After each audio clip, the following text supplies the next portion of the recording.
We've all seen those drone videos posted on Facebook or Instagram, and they tend to have a little bit of a stutter to a lot of them. It tends to be newer pilots that maybe haven't filmed that much. And that's kind of a result of a bad frame rate or potentially shutter speed. And there's a couple other things it could be, but mostly it's the frame rate. And what I mean by that is it's not because they're doing slow motion, it's because they're recording for slow motion or they're editing the software using the wrong timeline.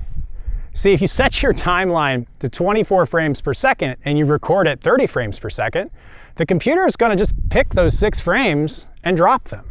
And that means when you watch that footage back, it's going to play, but then it's going to stutter.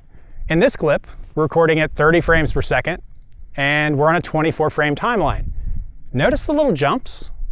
That is the frames being dropped. Now you can do a little bit of slow motion, just make sure your slow motion adds up. So say we have 30 frames per second, and we want to play it on a 24 frame timeline, we're going to want to do it at 80% speed, and that makes it conform and basically the same.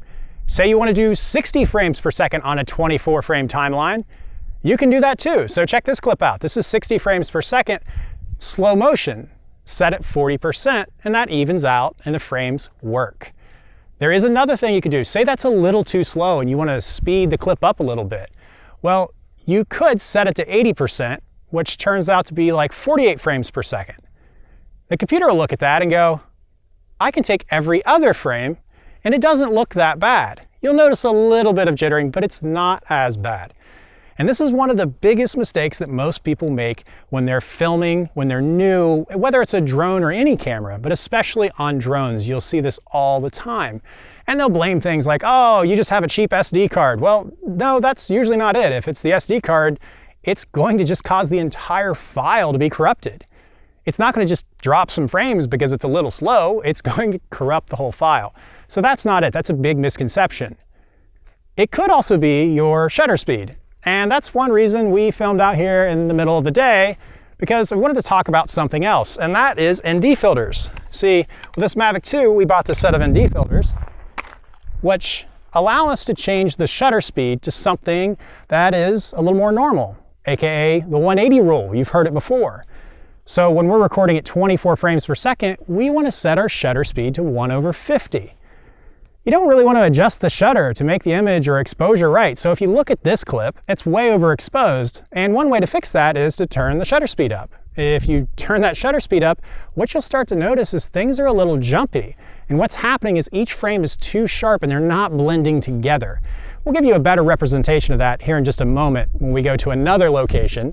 But for now, let's talk about something else with ND filters. ND filters do not help your image in any way other than darkening it. They don't make it pop more. They don't add cool colors to it. There are filters for that, but ND filters are literally just sunglasses for your drone.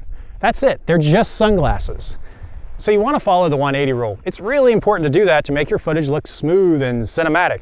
So if you're recording at 24 frames per second, you want to do 1/50. If you're recording at 30 frames per second, 1/60.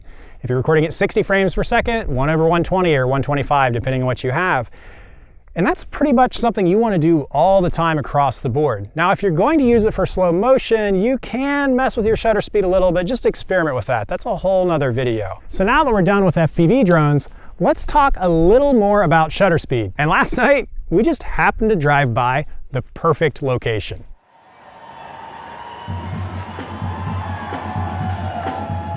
So we've talked about frame rate this entire time, but the one thing we've missed out on is shutter speed. Shutter speed actually has to do with how much motion blur is in your shot. So between each frame, how much blur you're going to get, and that makes them stutter a lot less. So when it comes to shutter speed, our shutter speed is 1/50.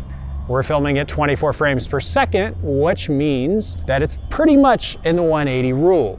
So if we were to change our shutter speed from our current 1/50 to something a little higher, which also compensates for really bright light, like 1/400, then we'll end up with a much more jittery image. So we just did 1/50 and now we're doing 1/400. And what this should show you is there's a little more motion blur in 1/50. And right now, each individual frame is a lot sharper. And the problem with being sharper is that between the frames, you get this stuttering effect that you wouldn't get otherwise.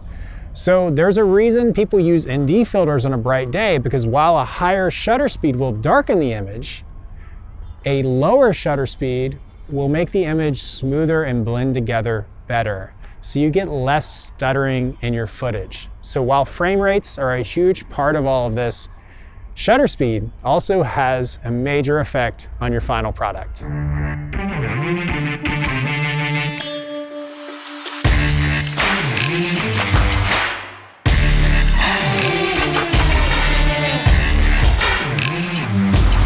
Sorry, drone. Sorry. Sorry, I really didn't mean to throw you. Yeah.